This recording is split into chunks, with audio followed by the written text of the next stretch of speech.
All right, we back again. Knicks and Bruises, episode 11. Today's guest, I got the first lady of MBK, Stephanie. Miss Stephanie, how you doing today? I'm feeling really good.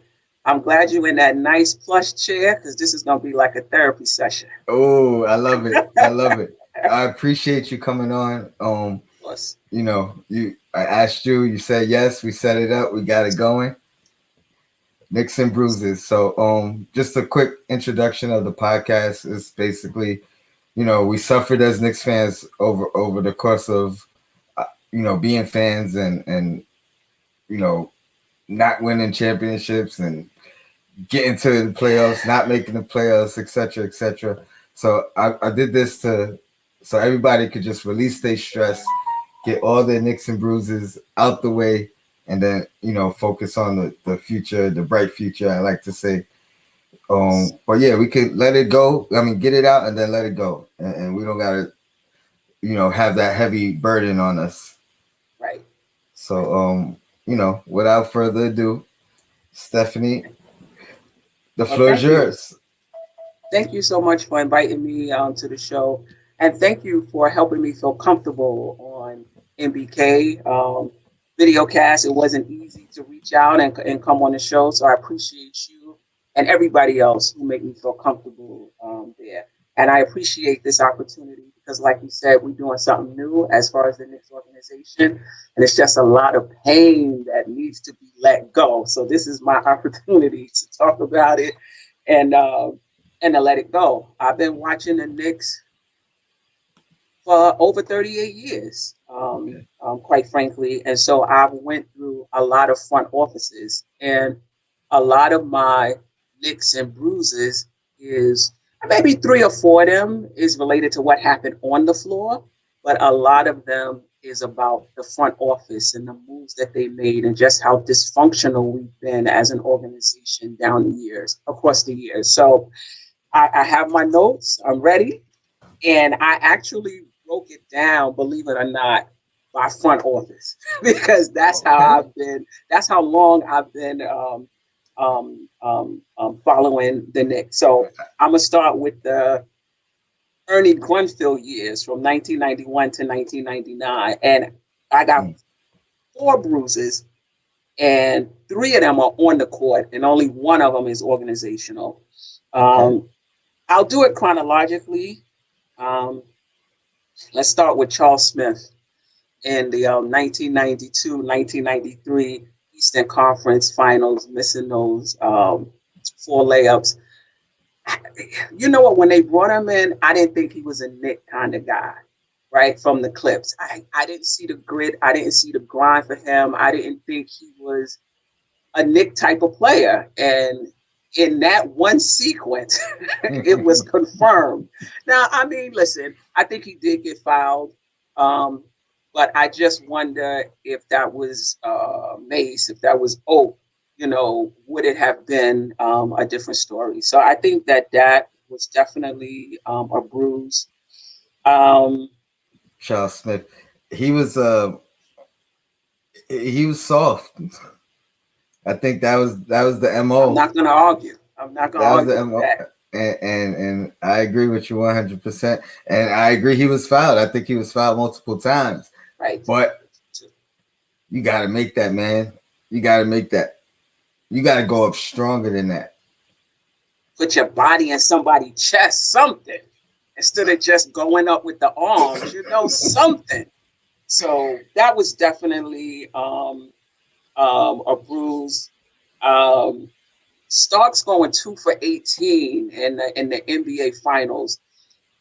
Listen, I don't blame Starks. Shoot is shoot, and if you're a shooter, you always feel the next one is going in, right? And that was his career with us. He would be, I don't know, 1 for 8, 2 for 9, or whatever, and then he'll come up and hit a big shot. So I'm not faulting him for shooting. I'm not faulting Pat Riley either. You want to go down with your horses, right? And Pat Riley is one of them guys. He trusts his guys. Those are the guys you're going to go with. But Derek Harper, Patrick, Starks would not have seen the ball. He would have came off the screen wide open. I would have just looked to the other side of the court and squeezed it into somebody else after a certain point. I just thought they passed the ball to him too much during that game. So obviously, when they lost that game, Game 7, I had to take a few days off of work. I had to get myself back together. So that was definitely a bruise. And the next year, I believe it was the next year, Patrick Ewing missing that finger roll in the semis against Indiana with an opportunity to perhaps go back to the finals. That was a tough one too. And he should have dunked it. He should have did this. It goes back to the Charles Smith. Go up strong. Yeah, go up strong. So, but Pat came through for us so many times. I just feel like, I don't know. But that was definitely a bruise. And I think the last one in that era was off the court. And that's when Pat Riley left. And I was a big Pat Riley fan. When I started watching basketball, it was Dr. J. And once he got his championship against the Lakers, it was Magic Johnson for me. So I watched Magic Johnson's entire career. That was my guy. And I got a chance to, hear Pat talk. If you're watching Magic, you're going to hear Pat talking. When he came to New York, I was happy. I didn't miss not one Knicks game. But even then, I watched every pre-game and every post-game during the Pat Riley era. I was coaching women's basketball at the time, and Pat Riley's philosophy was similar to mine. And so it wasn't just the game. It was, I had to hear what he said before. I had to hear what he was saying after. So when he left, that was hard for me. And I was doing some research today, and it wasn't even the money. He wanted more control, and it seemed to be a lot of misunderstanding around it. But seeing what he did in Miami, it might not have been a bad idea, right? Yeah. So that was definitely a bruise for me, Pat Riley leaving. Okay. Before I forget, where were you coaching? You coach like. I coached Division III women's basketball at CCNY. Okay. Back over 20 years ago now. And I was young. I was young when I was coaching. When I was coaching there. I did that for about 10 seasons. You hear that? So now you know where her knowledge comes from when she's talking on nothing but Knicks. Shout out to Sim. Oh yeah. She got coaching knowledge, just like Sim. Yeah. Beautiful. All right, we're gonna have to talk about that one day. Yeah, we definitely can. Oh, that's beautiful. Then the next was the Scott Layton years. He was the president from 1999 to 2003. The biggest bruises during this time, one of them is real painful. I'm gonna leave that one for last, and that was when Van Gundy quit. That's not the most painful one, but I liked Van Gundy. Van Gundy was grit and grind. Van Gundy was New York. I think he was raised and went and played basketball in upstate New York. Mm-hmm. But just seeing him get in the scuffle with LJ and Alonzo, like he's type of guy, went to the 1999 finals with him, and he just quit. He regrets it. Now he says he regrets it. He felt overwhelmed, and he thought maybe he was just too emotional. He should have waited a little while, but it was tough to see Van Gundy go. He came from that Pat Riley tree. So he was pretty much preaching the same thing Pat Riley was. So that was a bruise for me. I hated him when he quit. Like, it was like giving up on the team, giving up on the city. That's the way I felt. Like, that was like a low point for me as well. And then when Riley ultimately left, I don't know how old I was, but I didn't understand it. I didn't understand why they didn't want to give him what he wanted. And speaking to like some other people, they were telling me like he was asking for too much. And I'm like, what's too much? Like, too much money? And they're like, no. He wants to have total control, and I'm like, is he not, like, he can't do that? I guess it was kind of unheard of At the time, At the probably. time, Yeah. it wasn't very popular, and it doesn't work often, as I've noticed. As I've got older Right. and watched people Right. who've done it, You're right. You're right. it's a tough thing to do. But yeah, man, they should have did it. Yeah. Yeah. They should have gave him that opportunity. So my other bruise during that era was when they traded Patrick Ewing. I know Patrick Ewing requested a trade, from what I understand, but that was my man, Patrick. I followed him and salute to you. I followed him from Georgetown, and now he's coming to my team. So we was watching the draft, and the day he got drafted, my entire building shook. So I wasn't the only one watching. Everyone clapping and stomping their feet. And he came to New York and he gave us everything he had. If you were able to take the basketball floor and wring it out like a sponge, you would get Patrick Ewing sweat for real and a few drops of blood too. This guy gave us what he had. I remember him trying to walk up the court with the Achilles injury, just limping up the court because he wanted to be there. He was a warrior, and he requested that trade. They gave it to him, and the flip side of that, to add insult to injury, I believe he was last year of his contract, and then we took on a lot of salary, and we were in salary cap hell, I believe, for a few more years behind that trade, as opposed to just letting it expire. And so seeing him in a Toronto uniform, a Seattle uniform, and I read, I don't remember this. He retired. He was in Orlando Magic uniform. That was painful. That was painful. And the other ones are just little nicks, like the Allen Houston contract. 6 years, $100 million at age 30. He gave us like 2 more years, then he was injury prone.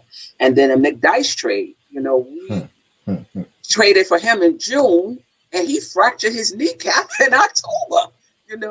The same knee that he had injured twice before. I don't know if he had surgery on it, but I know he injured it twice before in Denver. And I think that was just part of the Knicks, trading for players that were past their prime, trading for players with injury history. So that McDyess trade, that was more of a Knick.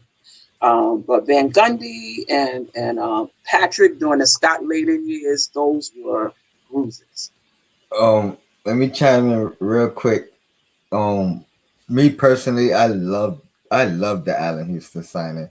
Like Really? that was my guy. I liked him too. And it was something about his, not swag. He was like a quiet guy. You know what I mean? Like he wasn't Right. a rowdy guy. And usually I like the rowdy guys. And if I don't know what it was, but it must have been a jump shot because that jumper was smooth. It really And, was. and McDyess, man, I was so pissed off because to see him change his game and then revitalize his career elsewhere, I was just pissed off that I'm like, man, we would have took that.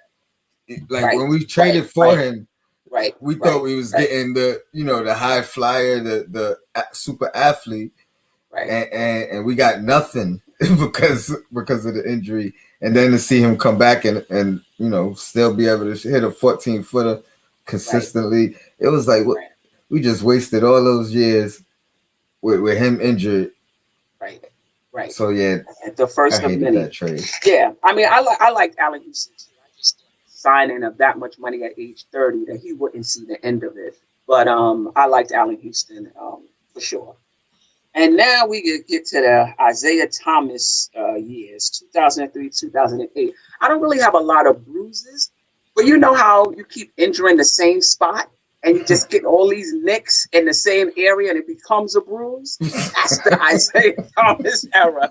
That's the Isaiah Thomas era for me. Ooh. I mean, in all fairness, he inherited a roster from Scott Layden that was barren. And like within, it seemed like within 3 days, we had Marbury, Crawford, Curry, we had at least on paper It, a good team, right? But again, a lot of Knicks, Eddie Curry, the number one pick we gave up, his salary.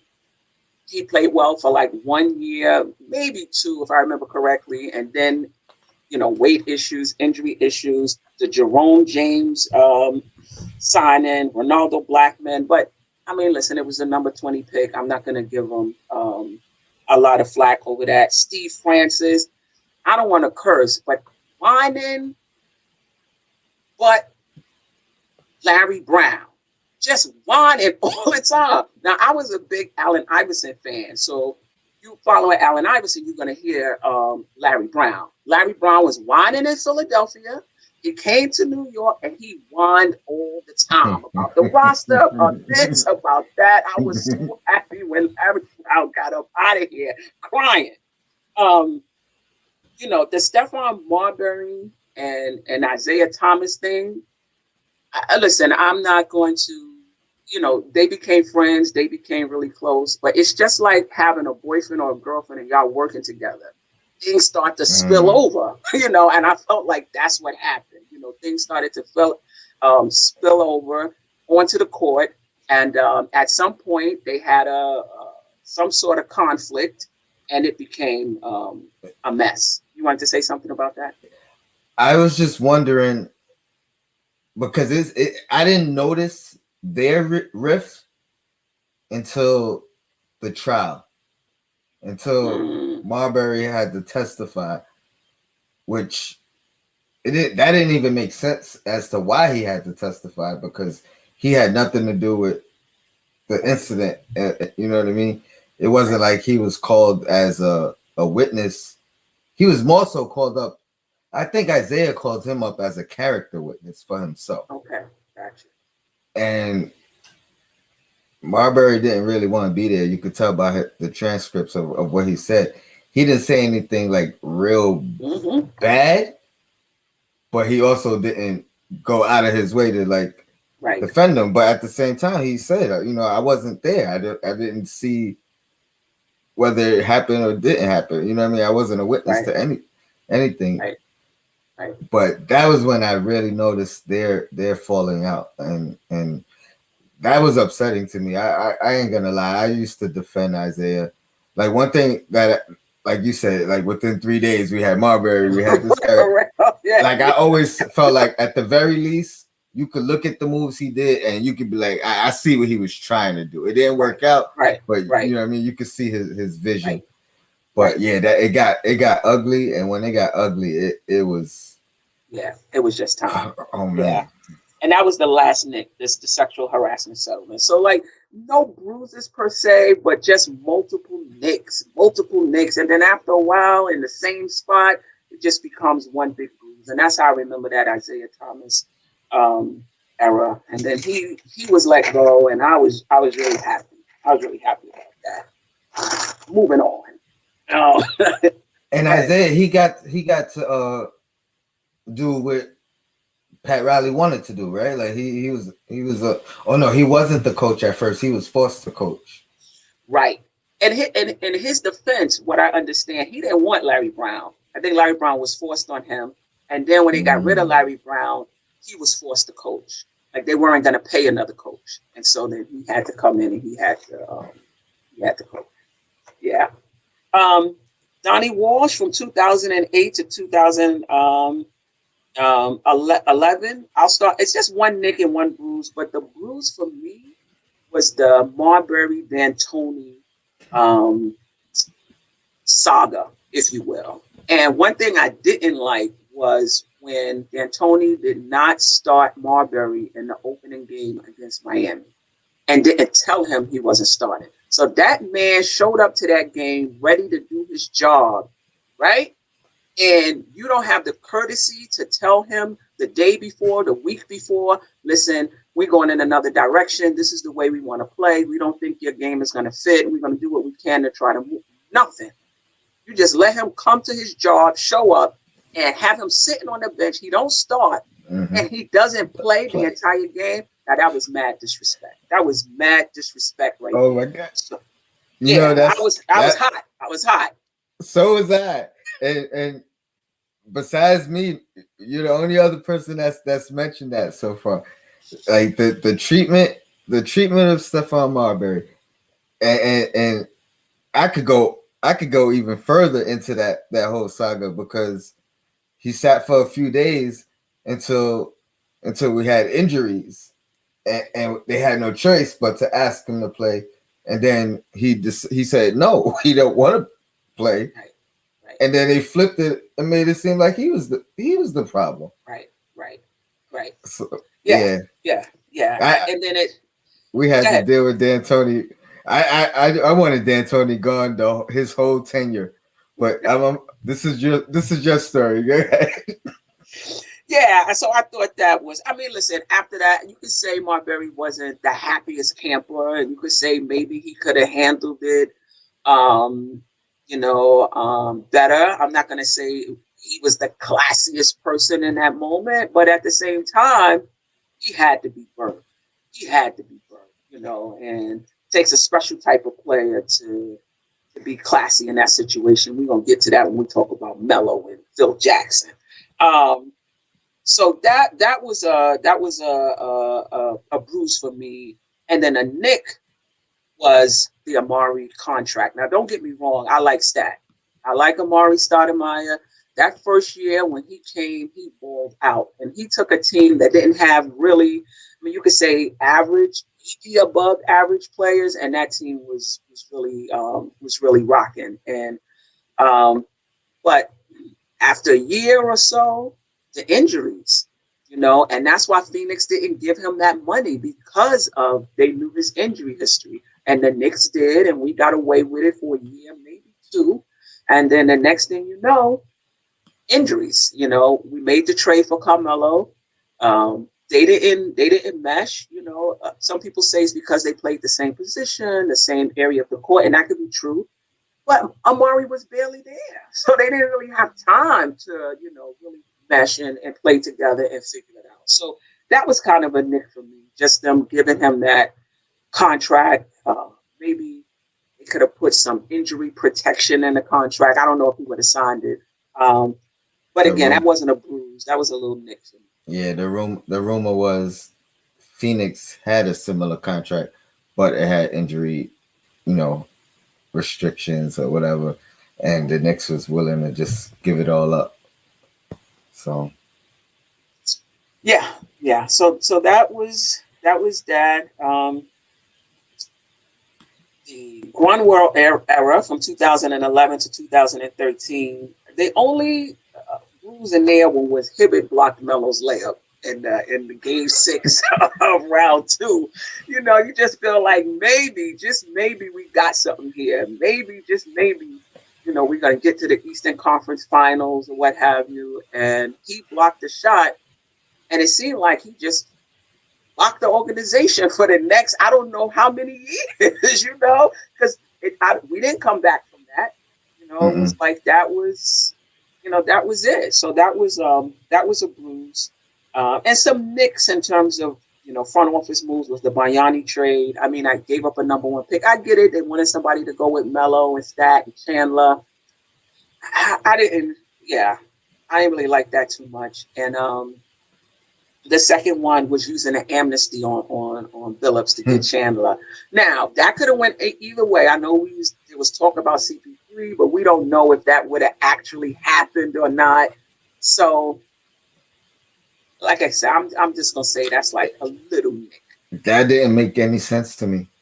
He So, had a year left, and it's not the fact of yeah, getting Chandler or any of that. It's you saved that amnesty for when, right, like, we've been through these contracts for years and years and right, years right, where we wish we could have amnesty somebody, and then right, you're gonna use it on a guy in the final year.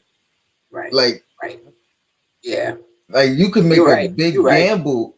You can make a big gamble on whomever down the line, knowing you got that amnesty in your back pocket. You know what I mean?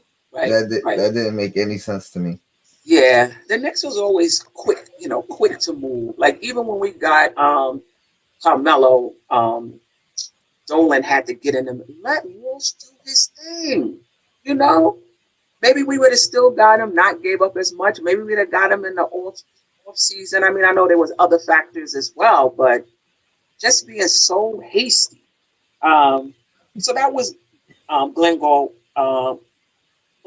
Grunwald's time. Now we're getting into Phil Jackson Mm-mm-mm.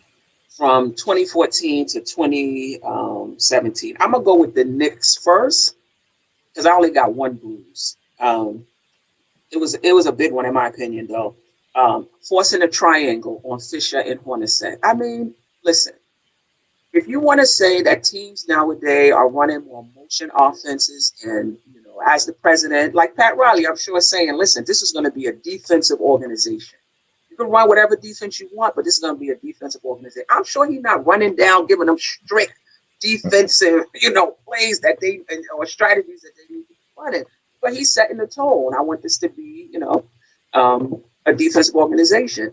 I think Phil Jackson is within his right to say, listen, I want an offense that's free flowing, that's more motion offense. This is what I'm seeing around the league. This is what I think is going to work for us. But to cram the triangle, like a specific, motion offense down the coach's throat, I think that was just, I might have to move that up to a bruise. I mean, I just think it just put a cloud over the organization. Hornacek couldn't coach the way he wanted to coach.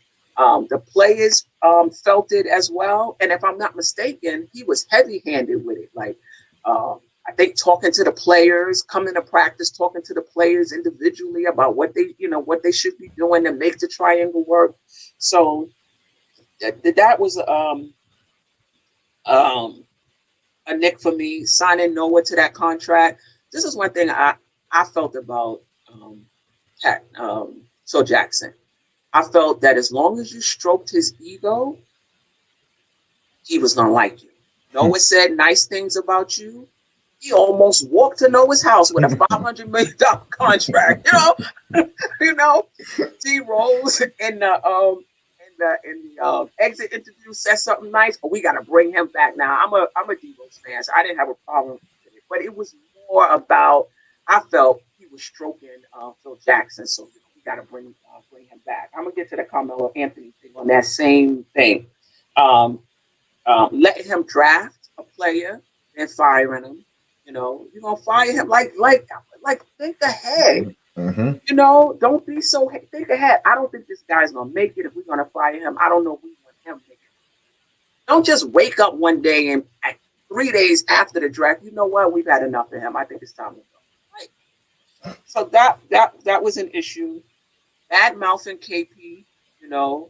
Said a few things about KP, a rookie or a second year player, whatever he was at the time. Um, but the bruise, similar to Marbury, the bruise was the hostility toward Carmelo Anthony, the utter disrespect toward Carmelo Anthony. I'm going to read, I saw this today on Twitter. This was a Twitter, a Twitter post that Phil Jackson, this was April 14, 2017. Now, he actually said this to a reporter. We have not been able to win with him on the court. He would be a better player somewhere else. He actually said that, right? And then, somebody retweeted and said the Knicks are 2-16 without Carmelo and 61-85, without him. Like, what are you talking about? But this guy had to show up to work every day in what essentially was a hostile environment that was created by the president of the organization that actually signed him to the contract extension, right? So I thought that he was totally out of line.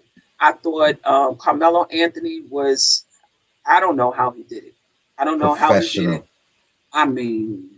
I mean, he was, to that comment, he had, I forgot the actor's name. And he said, really? That was his response. I believe it was to that Twitter post. but he was very professional. He came to work. His approach never changed. He's continued to come to work on time. He continued to, give his best and his all in the game. We just wasn't good enough, period.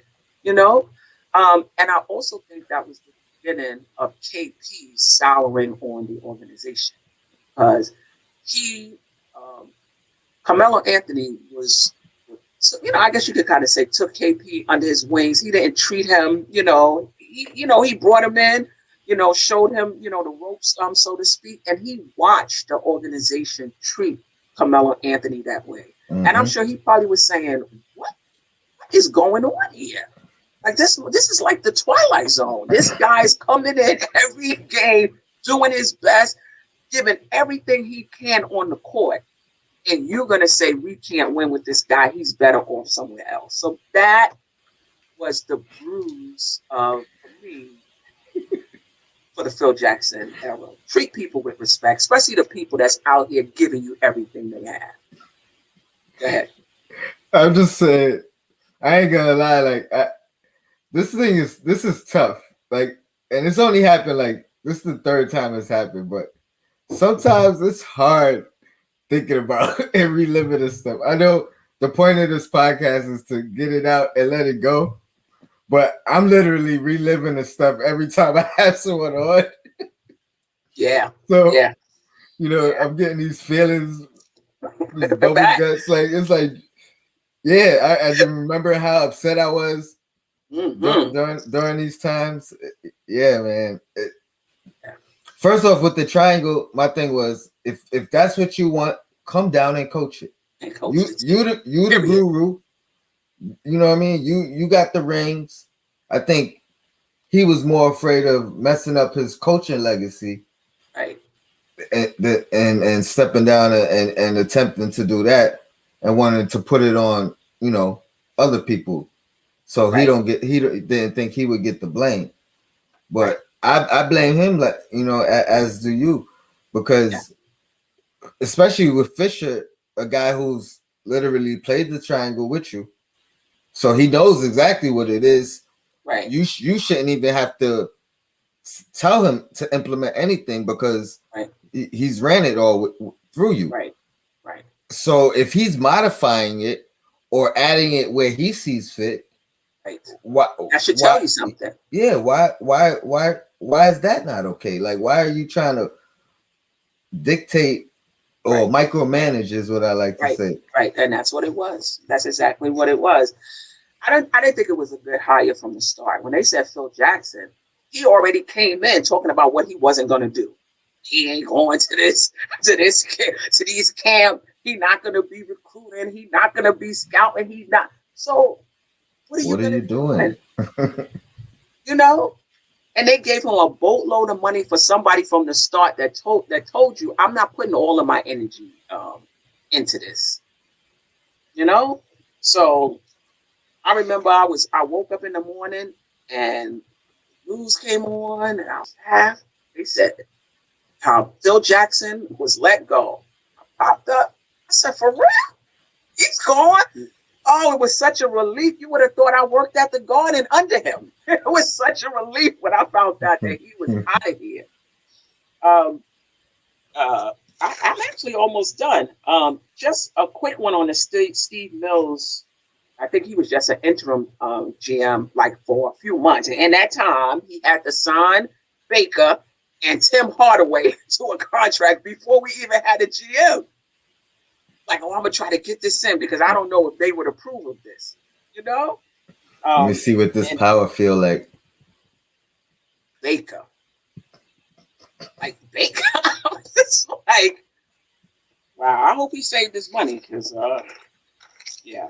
Anyway, the last one, of course, is the Mills, Perry, Fizdale thing.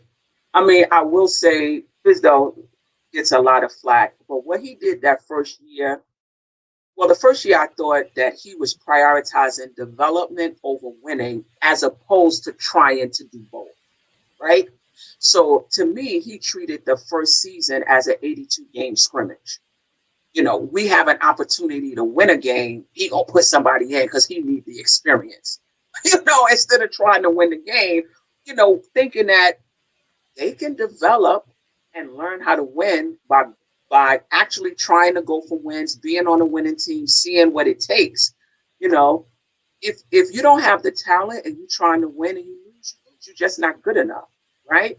But there were a lot of wins I felt we left on the table because he wanted to experiment. Somebody asked him at the end of a game, well, why was so and so a bad free throw in the game? Oh, he needs to know. He needs to have the experience at the end of the game. No, the experience is if you can't hit a free throw because you shoot at 0.25%, the experience is you don't get in the game. That's the experience. And that's how you So learn.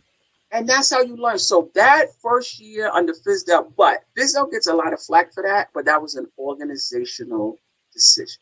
That is not something that Fizdale did on his own. The organization was behind him. Don't worry about winning. We just want them to get minutes. We want them to learn. We want them to be in different situations. I don't believe that was just Fizdale on his own, treating it like a scrimmage. Then the second year, they lose out. Oh, let me say this. DeAndre Jordan, I think, signed with the team. I think he was bought out and he signed with the team. I think it might have been a trade, whatever. I really believe DeAndre Jordan told Kyrie and KD, listen, I was with that team for a little bit. That organization is dysfunctional. I don't think this is the place y'all want to come. I really think that he was able to see what was going on. I think a few people told him, to be honest. I think Charles Oakley said something to him. Really? I really do. Um, he's actually come out and said, I would tell people not to come. And the way he said it, it sounded like he already told people. And I was just like, wow, like that's crazy. Real quick on Fizdale, I was a Fizdale guy. Like I like the hire. I supported. I thought he was I'm not gonna say unfairly fired. I'll say unfairly treated. Like that whole press conference thing. That was my next Nick, exactly. And that first year, my issue with him was, and I don't know if that was him or him and the organization, but it felt like he was developing, but it felt like he was developing the guys that got brought in on 1-year deals. Like like the guys that ultimately wasn't there the next year. Right. It was like all these what's the word? Reclamation projects. There you go. Thank you. Yeah. And and then they got to go somewhere else.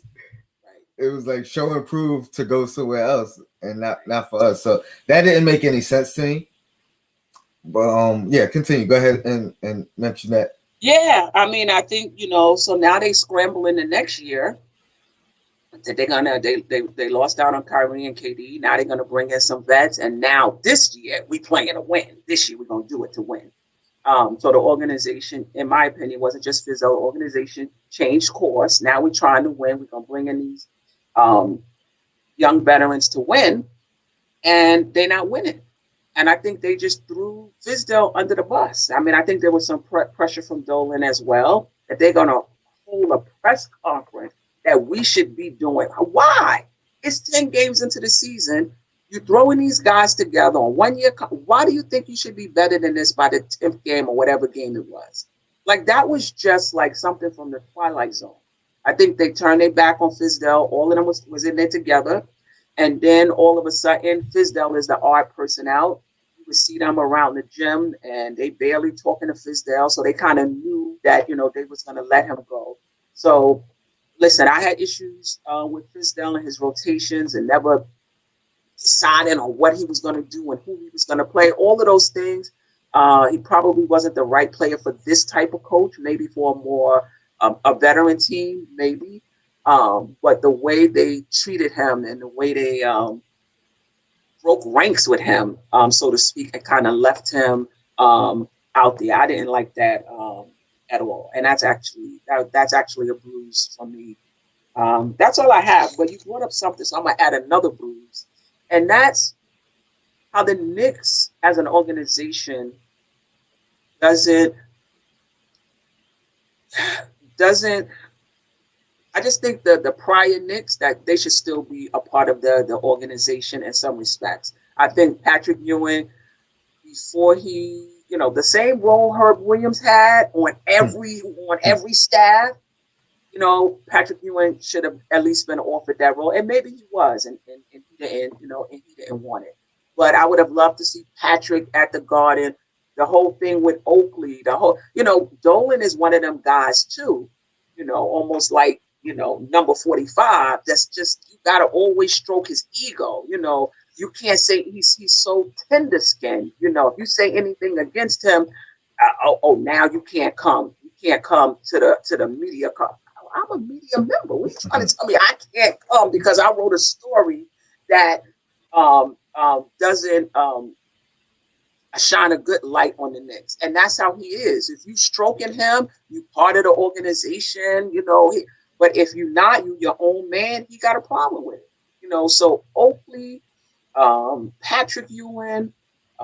Yeah, we could go down the line. All of them guys should have been in and out of the Garden in whatever capacity they wanted at the games, whatever. I mean, LJ, I was a big LJ fan. I still thought we signed him a bit too late, but he was still good for us. And Stark's fine, but I still think there should be other, and now Sprewell, is part of it. But there's some more homegrown Knicks that were with the Knicks a longer period of time that should have prominent roles. If not in the organization, they should be at the games. And I think a lot of that goes back to like what you're saying with Dolan, and some people aren't gonna do that. You know what I mean? Some people he may have grudges against because of whatever the case. Speaking out, speaking up, not going for some form of disrespect.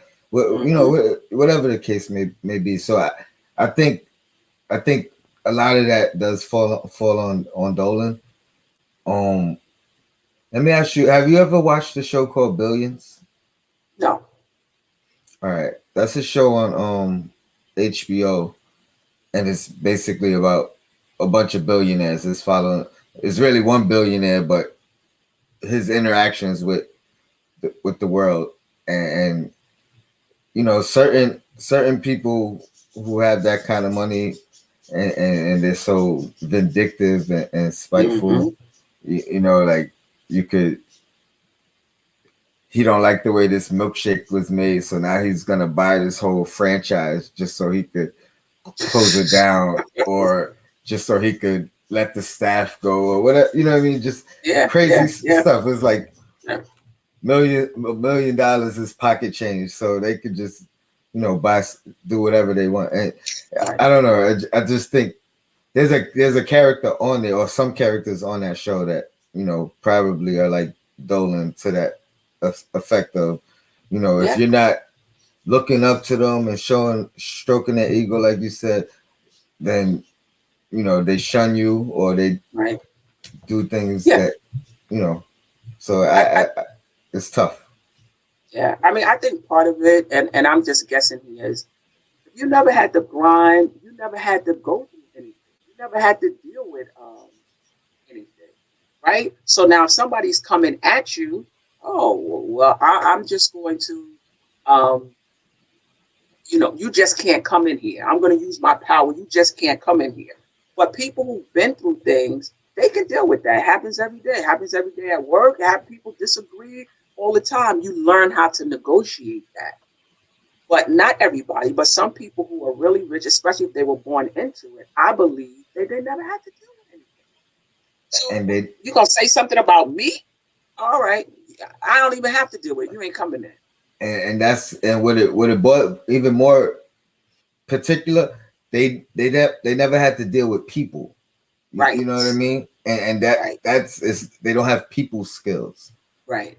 They don't know how to deal with a altercation Right. or Right. Right. disagreement, or you know what I mean? Right. Like, so they have Right. to take it to the extreme Right.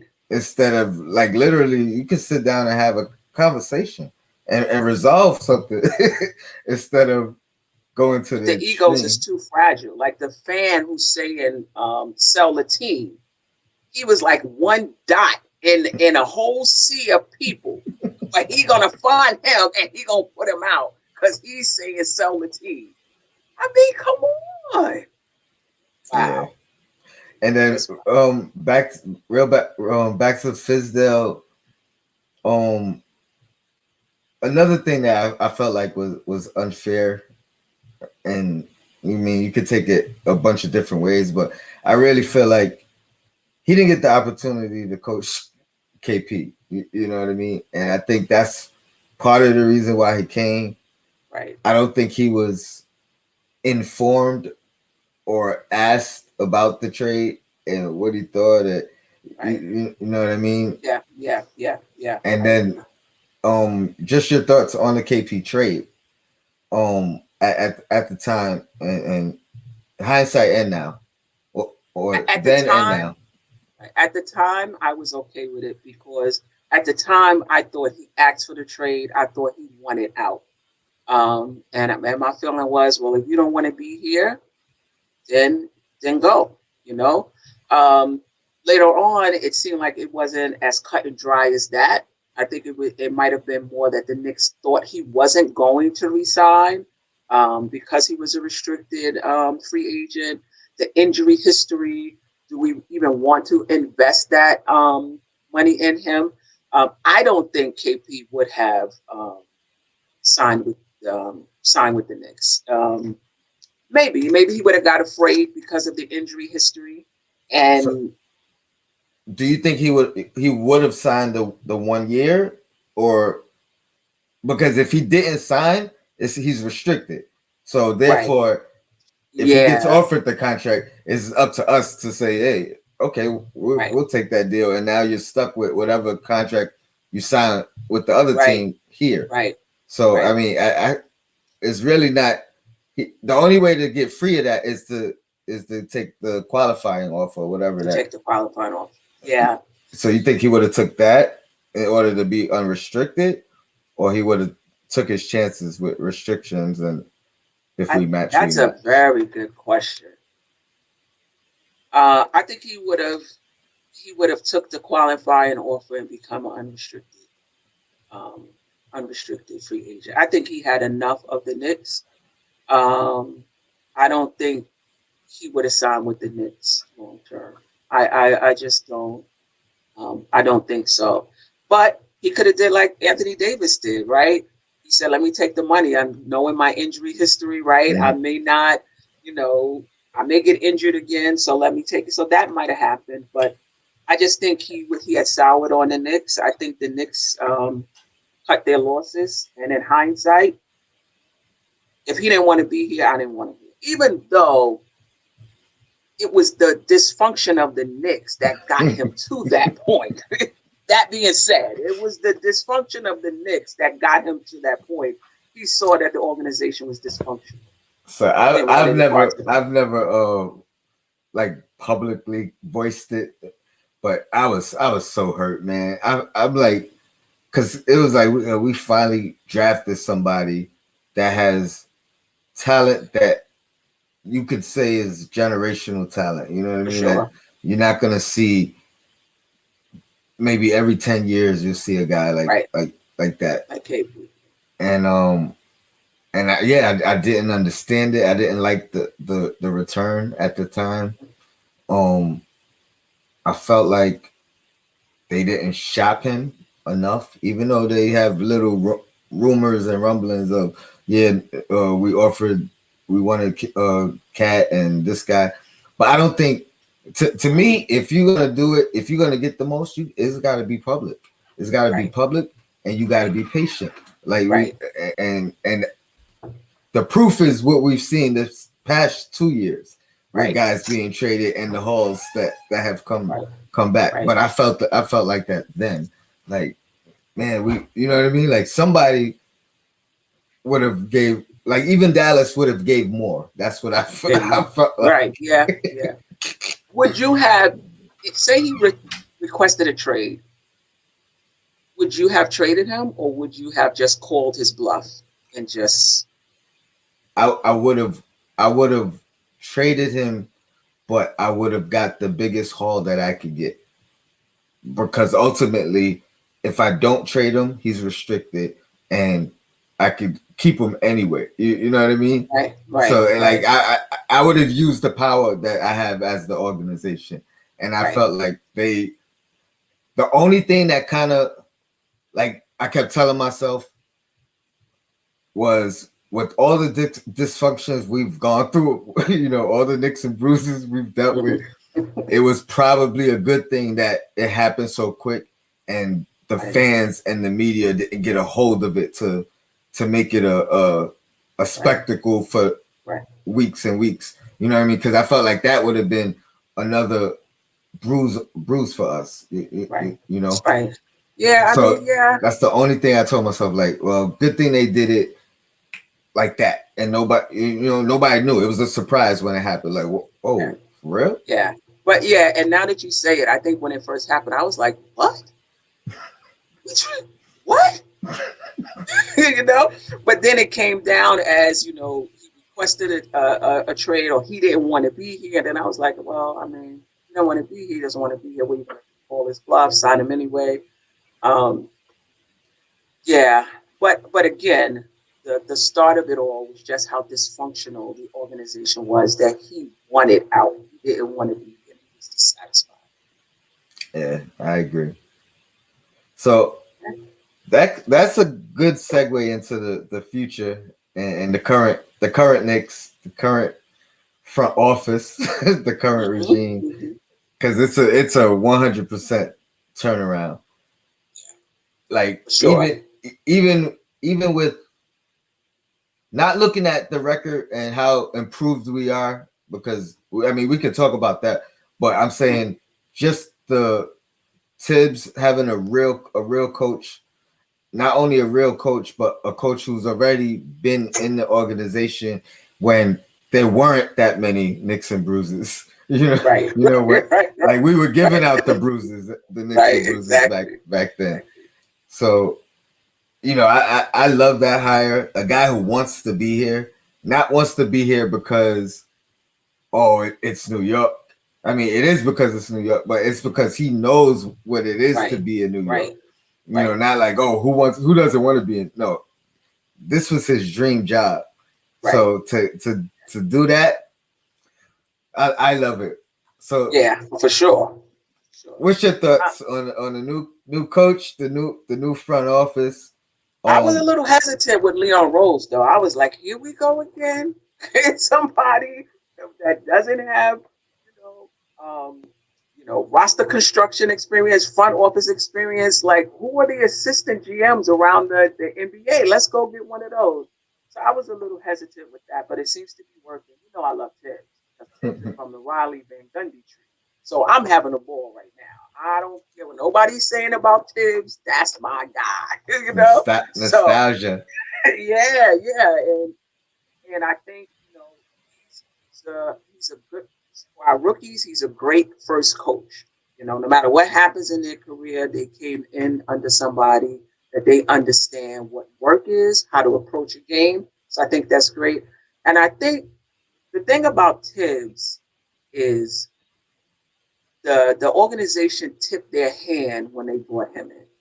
Because if you're trying to develop RJ and Obi and IQ and whatever rookies you bring up, they're not getting into their prime for another 4 or 5 years or so, right? I'm not sure Tibbs is the guy that you're bringing in to develop them for 4 or 5 years. So I think when they brought in Tibbs, basically what they're saying is they're going to try to accelerate this process. We're not going to do anything foolish. We're not going to do anything that's going to, we're going to try to stay flexible. But at the same time, you're not bringing in Tibbs to watch RJ grow into his own. Tibbs is not the guy for that. So I do think they tipped their hand when they hired Tibbs. You hit their hand as in a bad thing? No, Okay. no. Just in terms of they're sending a message to um, I'm not sure that that's their intention, but when you hire Tibbs, basically what you're saying is within the next few years, we're hoping to be a really good competitive team. You're not bringing in a 60-something-year-old guy to um, wait for Or- RJ 4 or 5 years to get into his prime, wait for IQ 4 or 5 years to get into their prime. They very well may be on the team, right? If we become a super competitive team, but they're not going to be the second and third options because we're not waiting that long for them. So, um, and with the age that I am, I'm happy that they brought in Tibbs and it's signaling that we're going to move this along a little faster. Yeah, I agree. I like how you said he's here. He's not gonna wait for them, but he'll accelerate their growth. Yeah, And I mean, I think we've seen it already. I mean, not only Tiz, man, we got Woody here, yeah, and talk about the Knicks and Bruises and Phil Jackson. yeah. That was You know, another one. not Letting not Woody go. Come let him on, you go. right. Again, right off the jump, I was just like, "Come on, man!" And that was a red flag for me because Right, that's when I knew he was pushing that triangle thing. right, You know what I right. mean? And but the sad thing was what he said. I was willing to learn learn the triangle. Woody's another one like that wanted to be here, man. Right, Like right, like right, just like Tibbs, he wants to be here. right. He said I'll take it. The assistant. He interviewed for the head coaching job, but said, "Hey, I'll be an assistant with whoever you Mhm. hire if it ain't Right. me." Wow. Like you know what I mean? Like that Yeah. show people that when players want to be here, when coaches want to be here, you gotta value that. You Right. know. Exactly. Um, what was I gonna ask you? I got distracted. One of my guys, Salute Dazzle Gaming, um, came in and I just had to shout him out. But what's your thoughts on Scott Perry? Do you think he's here for the long haul? Do Um, you think I'm he's not so sure. Yeah, I'm not so sure. I mean, I don't have a problem with Perry because I think there was some rumblings that Mills wanted to do some things and Perry was kind of like putting a stop to it because it didn't seem like it was in the best interest of the organization. So I don't really have a problem with Perry. From what I hear, he's respected, around the league as well. And the front office that they build in, it seems to be multi-talented anyway. So it's not like it's two guys making the decision, right? They got the Karen, I think he is from mm-hmm, Utah. They got the capologist from Cleveland. They have a team. So I don't mm-hmm. have a problem with Scott Yeah, Perry being actually.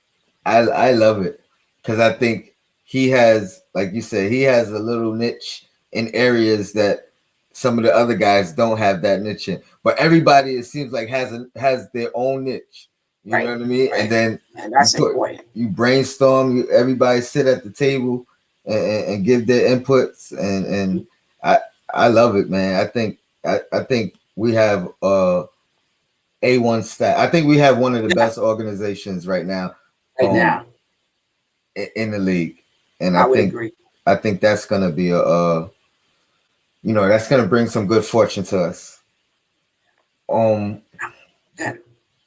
all right, Perry. There was somebody else I want to talk about. Kenny Payne. We love that connection with the guys we already have. Hmm, Um, hmm. do you think had we not already had some of these Kentucky guys on the roster, he would have been brought in anyway?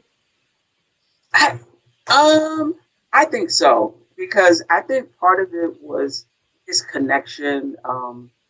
Not just Kentucky, but with college basketball. Because a lot of guys who didn't go to Kentucky Got recruited by him. got recruited by Mm-hmm. him. So I think that, and from what I understand, as far as player development, he's really, really good. So I think they would have went after him. Yeah. Yeah, this is exciting, man. Now I feel I have a better. We question get for you, though. I got a question okay, for you. okay. Um, in terms of roster construction, how would you build this team? Would you um, would you bring in players, or would you wait for Quickly and RJ to get into their prime and just kind of build up the core that we have, however long it takes, and then start adding pieces, or any other options? Um. All right. Well, I'm not opposed to moving some of these draft picks. I think that was the reason of acquiring them. I don't think the reason for acquiring all those draft picks, or particularly the KP the KP trade, the Dallas picks, was to bring these players in and build with the draft. I think we have a good number of youth on the team. I don't see where. I think we need a couple more veterans to get us where we got to go. I think maintaining cap space and I would stay with that route. So the disgruntled star. Yeah, I want to go big, but I don't care about the draft picks so much. Right. I think RJ is gonna grow however long it takes him to grow. I'm willing, because we haven't had a rookie come in and be as productive as him. We had obviously KP. Um, Knox rookie year was pretty good, but it wasn't like RJ's. You know what I mean. He has a different game. He's a shooter, so I'm willing to, again, Knox. He's gonna develop. He's gonna be fine, but he's not as mature as RJ is. So I think RJ is Right. ready. Right. Like, but you talking about like right now? Like, would I I make a mean, move right now? Is that what you're asking me, or I'm would I? saying, well, it doesn't have to be right now. Like, what is your timeline for the Knicks being um, a championship contender? Like, do you think that that's going to be something that's going to take 4, 5, 6 years, or do you think that that's something that can happen within the next 2 years? I Now, not think that they're going to win it, but that they in the conversation. I think once we get to the playoffs, which I believe will be this year, I think we're gonna stay at the very least in the playoffs. But I think we're gonna improve. Like we can't. I don't think we'll be stagnant. That's one thing. If you comparing if you comparing Thibodeau's situation with the Bulls to us, or just the Bulls in general, I think the thing that stopped them was injuries. Right. So barring injuries, I think we're gonna just continue to get better. I can't really judge him. If I judge him off Minnesota, he took them to the playoffs after a long playoff drought, like like a very long playoff drought. Very long. So, and then he didn't get to finish out his contract. I think at the very least he's finishing his contract here. Yeah. Yeah. For sure. For sure. So if we make the playoffs, which I believe we will this year, I think we'll continue to get better. So if it's a first round exit this year, I think next year we'll get to the second round. If it's the second round exit this year, I think next year we'll get to the to the conference finals or something. Yeah. I Yeah. think we're gonna improve. No, no doubt about it. I think So though it can happen quicker than we think. For example, it's not it's not out of the realm of possibility to sign Kawhi in free agency and trade for Bill and have Randall, Bill, and Kawhi. So it could be a slow roll. It could be a slow roll, but things can happen where it can happen fairly quickly. So here's the thing: I'm prepared for both.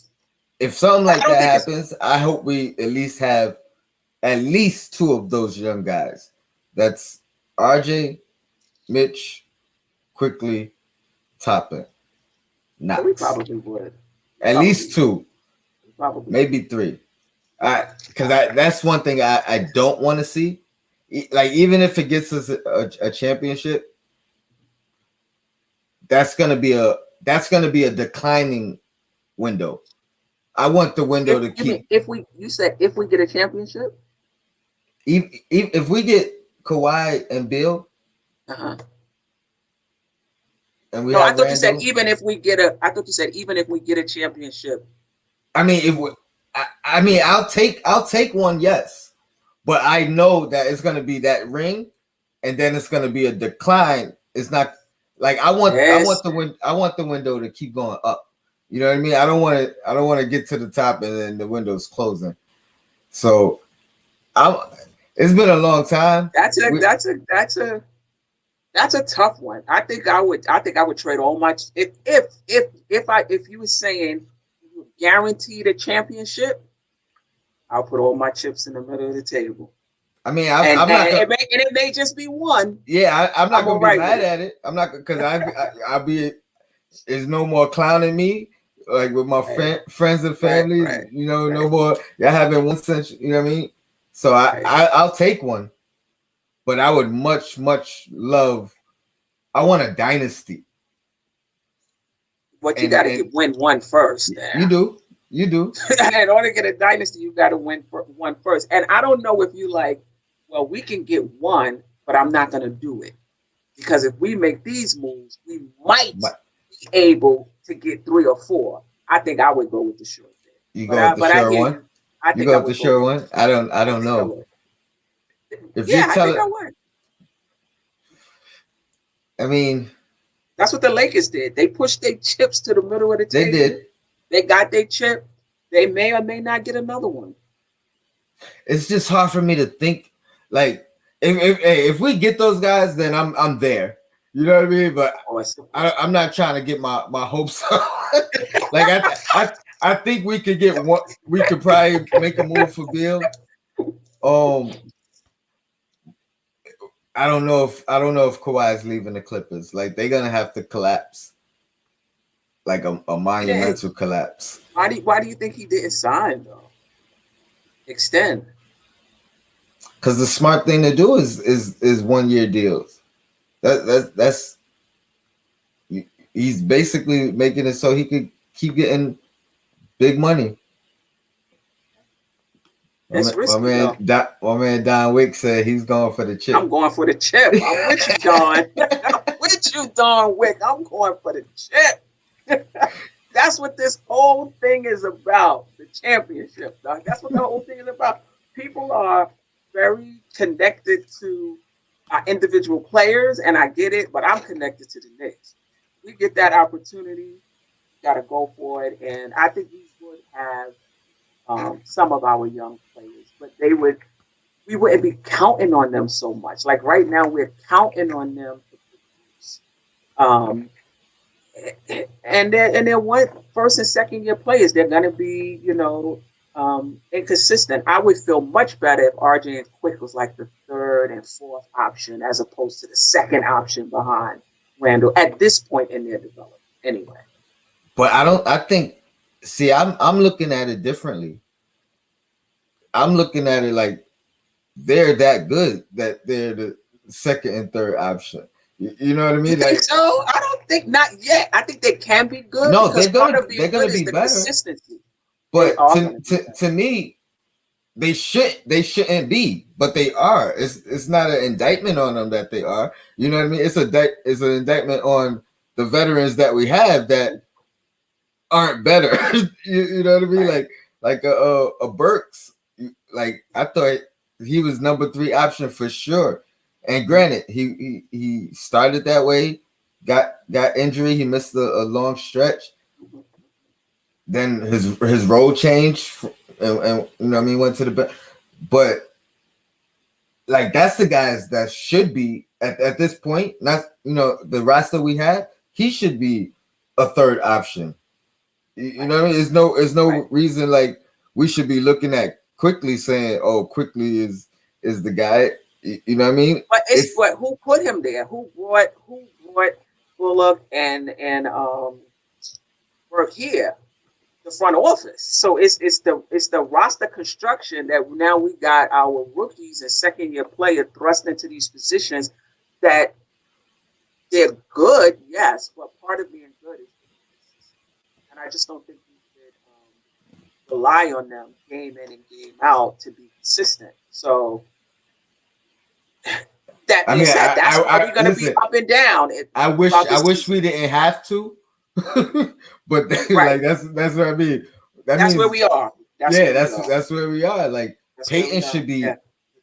be, you know what I mean? And Yeah. still a fan of Peyton. Like I feel like he's a. These guys are not like these guys are not it.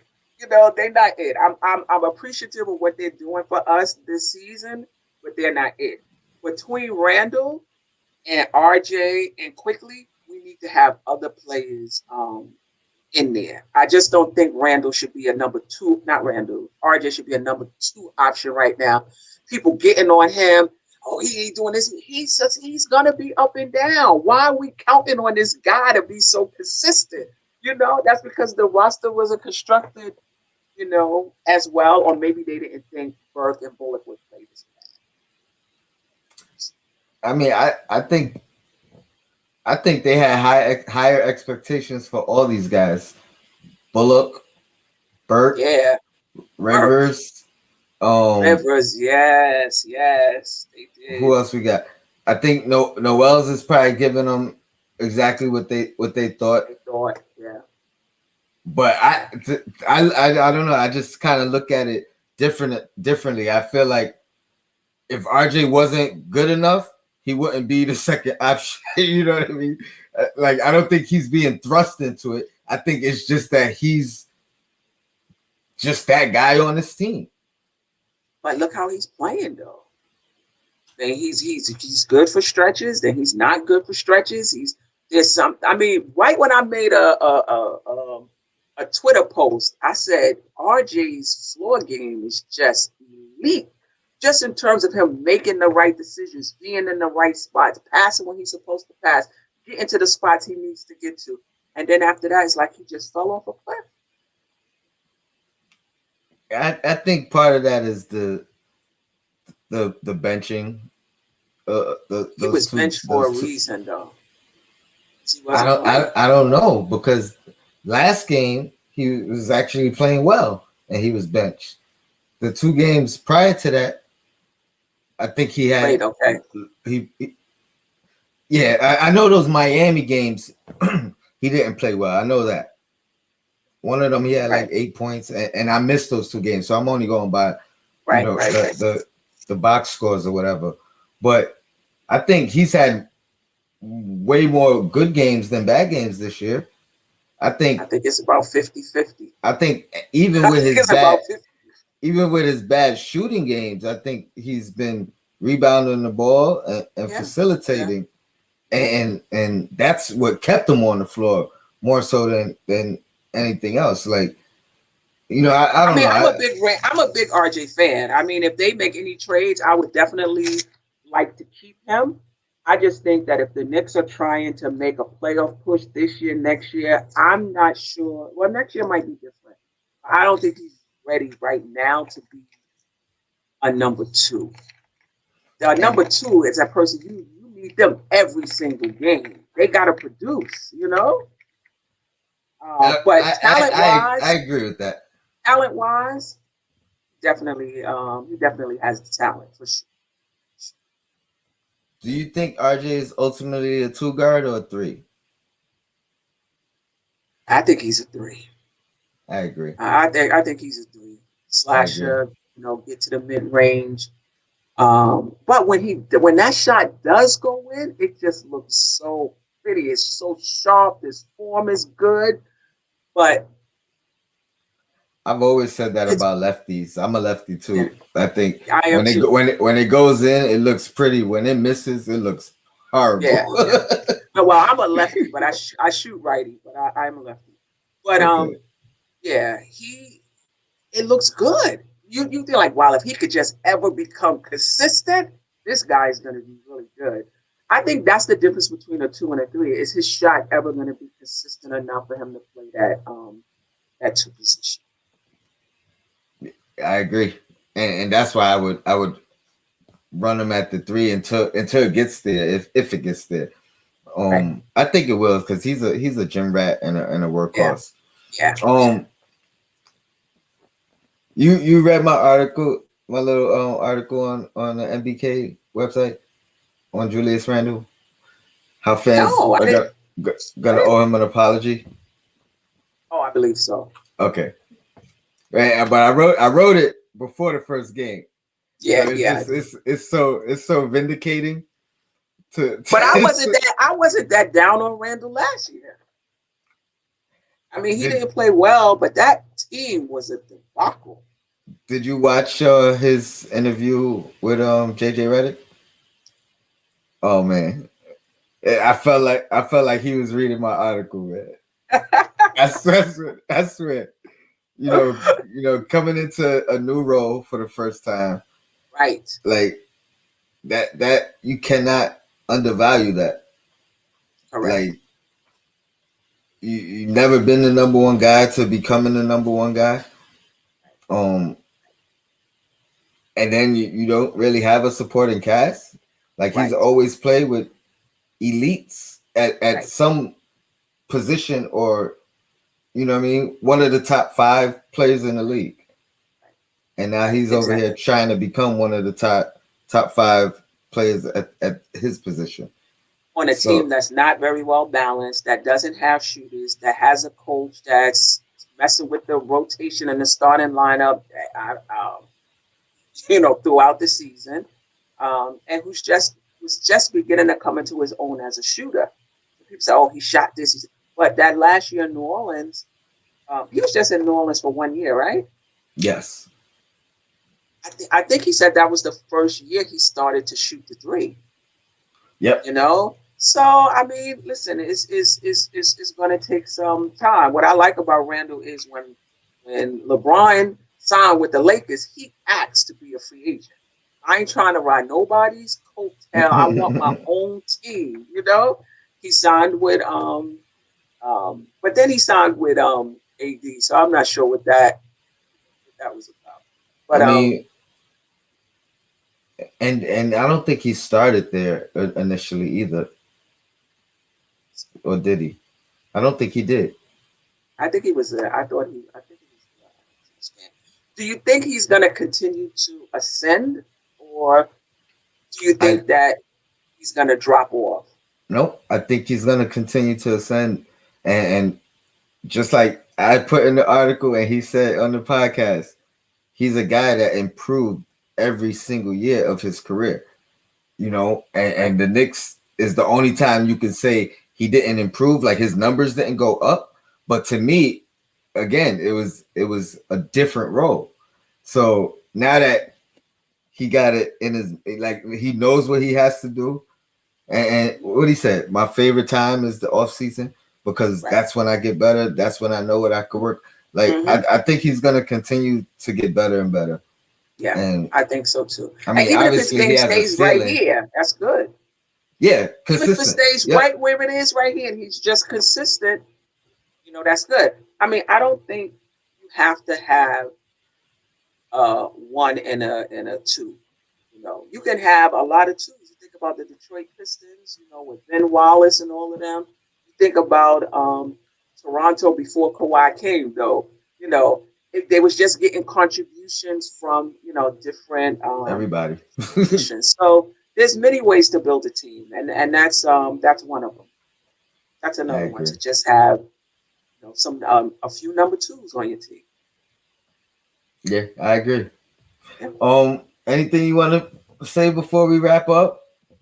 No, just thank you for the opportunity. Oh, I feel thank like I left all my nicks and all my bruises in the therapist's office, and I can move on and just focus on these nicks. And you were right, going through the list. Some of it was kind of hard, especially when I got to the Patrick Ewing.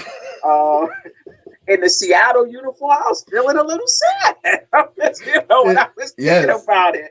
And then I was getting angry at Marbury not starting. And you didn't even tell the man. So I'm making my list and I'm going back through it. And I'm like, going, the emotions is coming up, the same emotions at the time. So Yes, yes. I appreciate it. Now I can just It's leave this tough, and alone and that's just why focus. I try to end it with the current roster, the current regime, because we going through all these Knicks and Bruises, and it's so painful, and then by the time we're done, you feel relieved. We on a lighter note, we start talking about some positivity, and Listen, it ends I'm a on a mental high health note. professional, and that's what you do in therapy. When people come in and they start talking about really sad stuff, you don't want to end the section on that note. You got to Oh, start talking about other stuff, bringing it up, bringing it up, bringing it up. Now we can end this section. well, now I see why it's working. Now I see why it's I see working why it's because working. I'll tell you, in the middle of the episode, I'm like, oh man, you know, thinking about, oh, this hurts. Right, right, By the right, end, it's right. all smiles and jokes, and we feel better. But Stephanie, thank you so much. I I appreciate you. appreciate you. I told you I had a few people ask me, oh, when am I getting you on? So I hopefully, hope they enjoyed the show. hopefully they do, and I get some good feedback. All Um, right. Are you I going to be on appreciate you. tomorrow? Tomorrow night after the afterwards, Okay. I gotta work till 9. So the game's at what, 7? Yeah, I believe so. Yeah, hopefully I could get the fourth quarter, and then I'll be on afterwards. Okay. All right. I will see you then. Yes. Have a good night. I All appreciate you. right. Thank you so The much. same. All right. Your Bye. blackest time. Knicks and Bruises.